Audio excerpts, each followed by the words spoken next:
প্রিয় দর্শক মণ্ডলী, আজকে আমরা আপনাদেরকে দেখাবো কোরিয়ার রেস্টুরেন্টে কিভাবে খাবার পরিবেশন করা হয়। আপনি যখন এখানে খাবারের অর্ডার করবেন তখন আপনাকে সর্বপ্রথম কিছু সালাদের আইটেম দিয়ে যাবে বিভিন্ন রকম। এটাকে খিমচি বলে। এটা হচ্ছে শসা এবং গাজর দিয়ে মাখানো একটি সস দিয়ে মাখানো হয়েছে।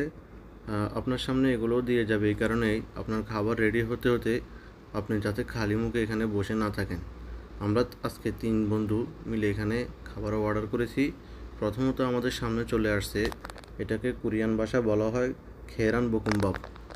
এখানে ডিম এবং বিভিন্ন রকম সালাদের মিশ্রণে এটাকে ফ্রাইড করা হয়। তারপরে আমাদের সামনে নিয়ে আসলো আরেক প্রকারের খাবার, যেটাকে কোরিয়ান ভাষায় বলা হয় বিবিম্বাপ। এটাকে নিরামিষ বলা হয়। এটার সাথে কোনো আমিষ নেই। এটা সম্পূর্ণ সালাদার আইটেম দিয়ে তৈরি। বিভিন্ন শাকসবজি এবং একটি ডিমকে হালকা হাফ বয়েল করে একসাথে মিক্স করে খাওয়া হয়। এখন আপনাদের সামনে চলে আসছে সবচাইতে আকর্ষণীয় খাবারটি। এটার নাম হচ্ছে হ্যামুল আলথাং।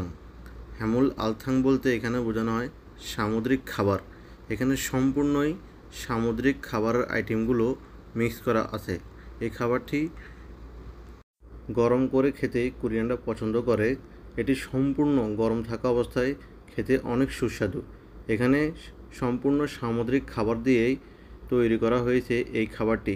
বিভিন্ন রকম সামুদ্রিক খাবার এখানে রয়েছে, যেমন এখানে ঝিনুক আছে, ঝিনুক রয়েছে। তারপরে এখানে আছে চিংড়ি মাছ। তারপরে এখানে আছে আপনার এই যে মাছের ডিম এবং মাছ, সাথে আরও মিক্স করা আছে কোরিয়ান নানান ধরনের শাকসবজি।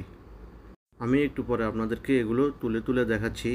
এই যে একটি অনেক বড় ঝিনুক আছে, ঝিনুকটি খেতেও অনেক সুস্বাদু। এই ঝিনুকগুলো তারা ভালোভাবে পরিষ্কার করার কারণে এখানে কোনো প্রকার বালি অথবা কাদামাটি পাওয়া যায় না। এটাকে কোরিয়ান ভাষা বলে ওজিঙ্গ। ওজিঙ্গ মানে হচ্ছে অক্টোপাস।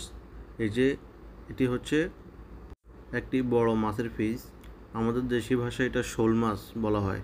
এটা হচ্ছে মাছের ডিম।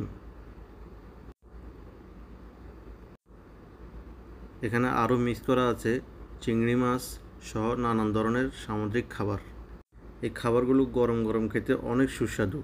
কোরিয়ানরা এই খাবারটি অনেক পছন্দ করে। খাবারটি সম্পূর্ণ আমাদের দেশি খাবারের মতনই।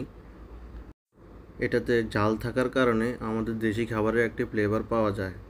কোরিয়ানরা সাধারণত ভাত বেশি খায় না, সাধারণত একটি ছোটো বাটিতে করে এভাবে ভাত খায় তারা। বন্ধুরা, এরকম আরও ভিডিও দেখতে আমাদের